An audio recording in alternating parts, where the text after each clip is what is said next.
Welcome to another CEO Wisdom podcast. We have Stephanie Lueders with us today. She is CEO at Heart and Soul Fitness and Wellness. We're going to talk about fitness inclusion. We're going to talk about just the obesity epidemic and what's the definition of obesity epidemic. What if someone is comfortable eating and with that type of body, what if they make the decision and understand the consequences of being overweight? Or what if they can be comfortable that way and live a quality life today? So interesting topic for sure. This podcast is brought to you by podfire.com. If you want to start, scale, be invited to a podcast or even find sponsors. Steph, welcome to the pod. Can you tell us about yourself and Heart and Soul Fitness and Wellness? Well, thank you. So Heart, Soul, Fitness, and Wellness came to be from my own personal journey in becoming well, attaining that body that feels comfortable for me and changing those health outcomes for the future. And so what it has evolved into is this beautiful place of orthopedic movement and nutrition counseling and diabetes management through the lens of weight neutrality, in really honoring body autonomy and the individual and what it is that they want to achieve. Right. I mean, it's all about individual freedom. I believe, like, if you're okay being overweight and you accept, the fact that you can have cardiac attacks and all of that, which I think that the science has proven. And if you enjoy food, I think everyone should, take their own decisions in this society. Obviously, for government, I think they will always be somewhat against that, because the more someone lives, the more cash they can make on that person. But I mean, in this society, it's tough, life is tough and you need to make decisions. It's about energy management, and not everyone can get out of, let's call it the food serotonin and so forth. And I think one can get out of there, but takes heroic efforts at some point. I think it's almost an addiction. I think it can be like porn almost, that it's super accessible and easy and affordable. So what do you think about that? Because I think there's definitely a need for your services, and the clients, they will feel accepted, and I think that can be good for them. They can feel more accepted, they can feel happier. What do you think about what I just mentioned there?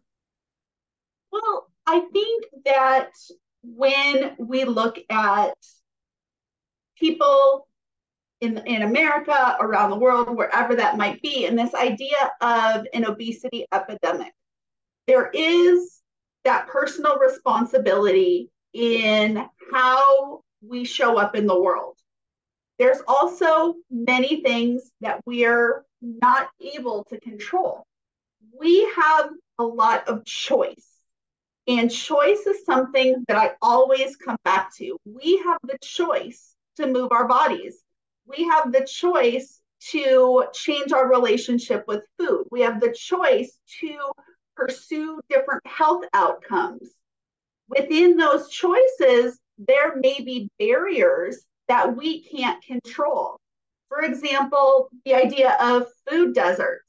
If we talk about things about the accessibility of healthy food, the cost of food, and for some people, that's just not the reality of being able to readily change their diet in the way that they want to. So how can we work that to make it possible to look at alternatives? Things like accessibility to healthcare. That phobia is rampant in the medical field.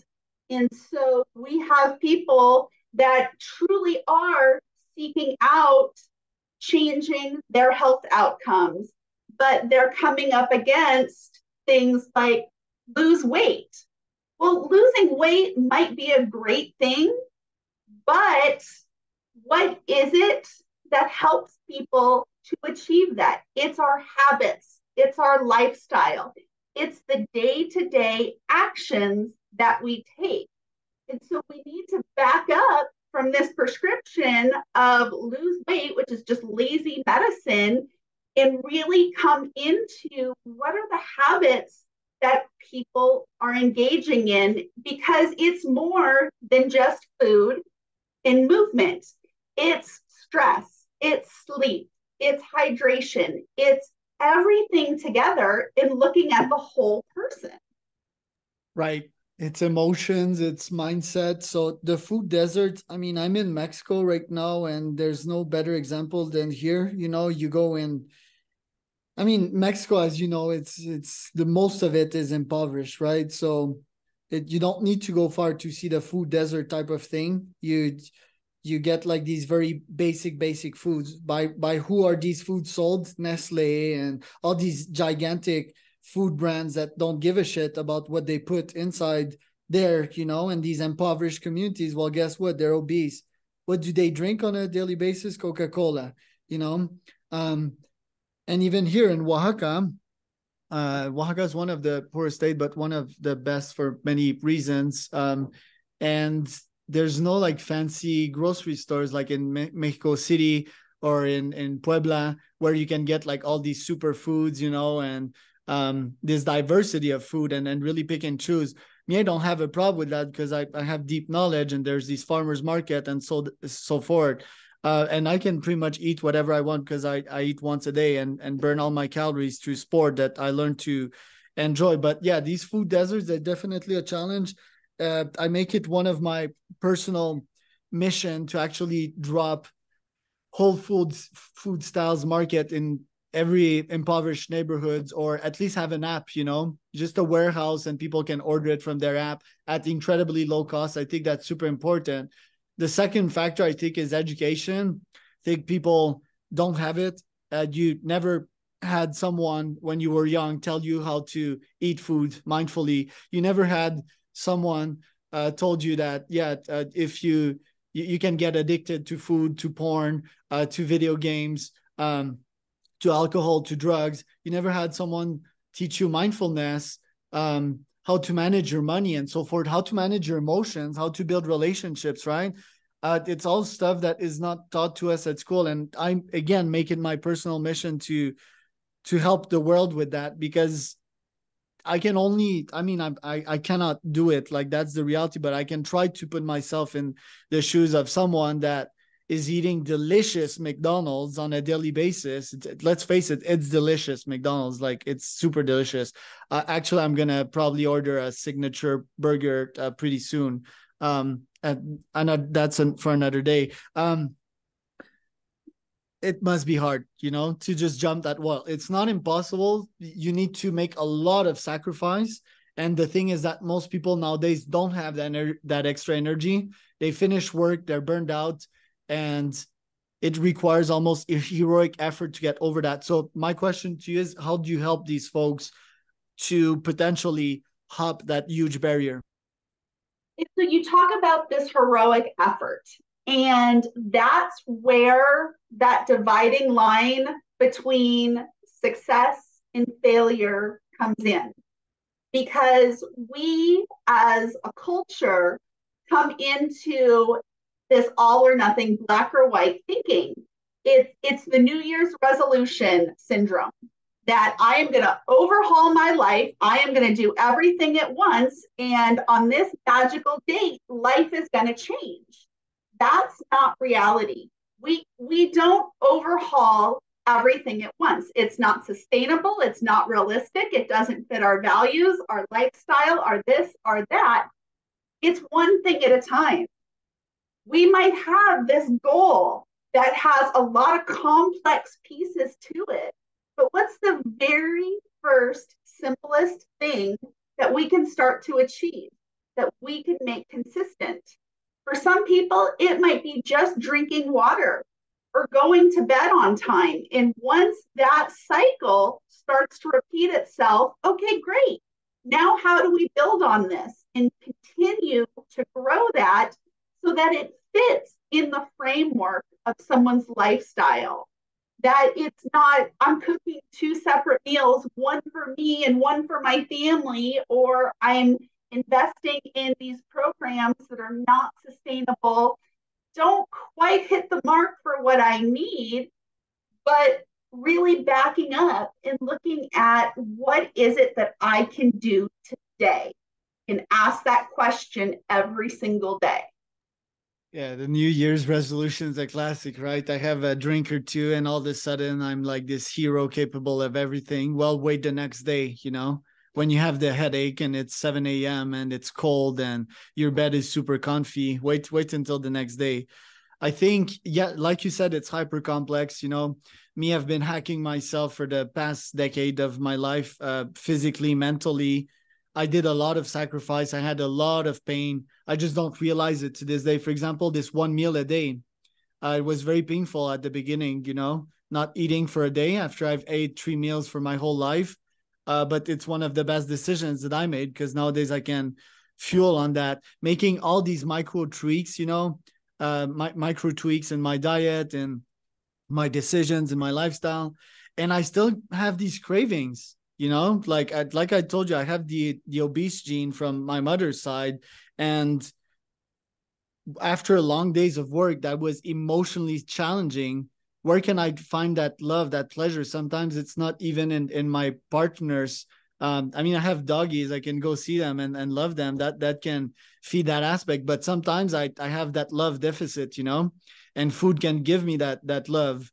That's what I was taught as well, from my mom, like I still remembered, like, watching her eat. She eats quite fast. My dad too, by the way. It's like they feel, and then in like 5 minutes they're done. Um, it is hard, and food is more than food. I mentioned the keyword love. It's a way to socialize, have fun, laugh, and share something. Historically we would hunt that animal, we would bring it to the fire, and we would all eat, laugh, and fart, and make jokes, and tell stories.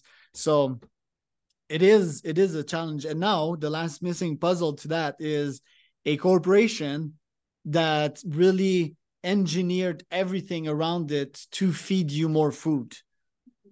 And there you go. That's called a checkmate, So hard challenge. I want to take the last few minutes here to talk about you, Steph, because you ran a marathon. Um, that is incredibly hard. Plus, like, you have extra weight, so that makes it harder.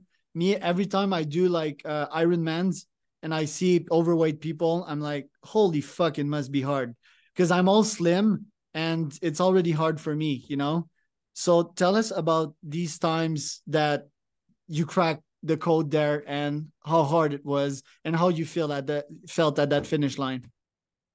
Well, I've done at this point countless half marathons. I've done several marathons, a number of triathlons, and it started by walking to the end of the street and back. I never started out as a runner. I have never been an athletic person in my life till I hit my mid 30s, and really started to, again, come back to that place of what are the things that I can do daily to change how I feel.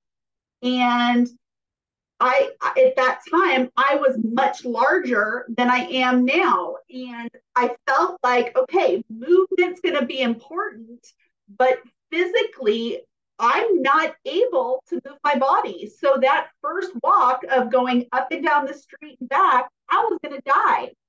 But I kept doing it over and over, increasing the distance, increasing the endurance. Then it was, just figuring out, well, what's going to be next? Putting that challenge in my path. I'm a person that I want something to work toward. So it was like, okay, well, I'm going to do a 5K race. Well, as I'm doing this first 5K race, I'm like, okay, if I can do this, I can do a half marathon. And for me, endurance sports is what lights up everything in my brain. It's where, training, being out on the road, being out there by myself, that's where I make everything right in the world. I don't like short little training sessions. I don't get engaged.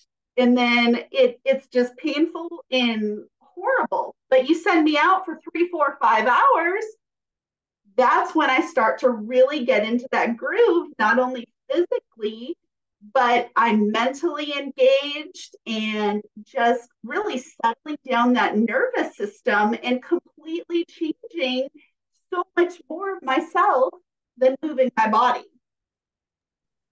Well, you're a champ. I can tell you that, good job.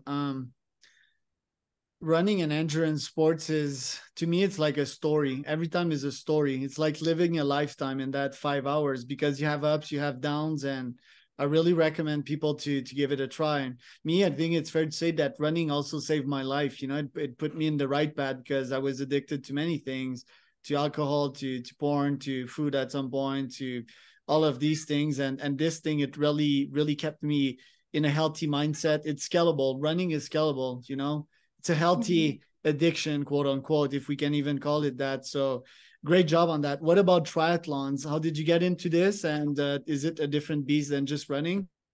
Oh, it's definitely a different beast. So I got into triathlon. I did a relay with some friends. I recruited a swimmer and a cyclist, and I was going to do the running leg. And my wonderful friend that was a cyclist had to open his mouth and be like, well, when are you going to do this on your own? Well, challenge accepted. I went out and I bought the bike and started cycling. I've always been a swimmer, and so it was just putting it together and learning the ins and outs of the triathlon discipline, because they're truly not three individual sports. There's so much nuance in putting them all together.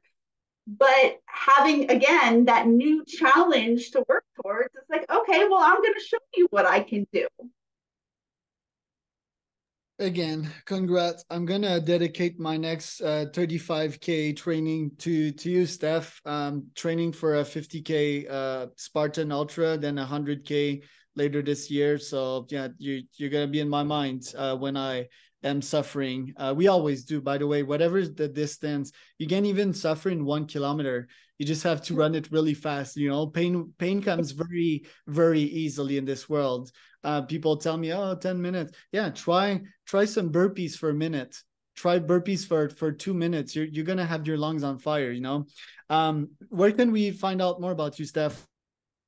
So the best place to find me is on my website, heartandsoulfit.com, and soul is spelled SOLE. I'm all over social media, Facebook, Instagram, Twitter, LinkedIn, YouTube, and I'm available wherever I can be, and always respond to messages, inquiries. So reach out if you got a question or comment. And last but not least, I challenged you to a 50K ultra. So Deal. put that one on your list. It's public now. 50K ultra in less than 2 years. And tag me when it's done. My name is Charles Cormier. I'm host of founderwisdompodcast.com. That was Stephanie Lueders.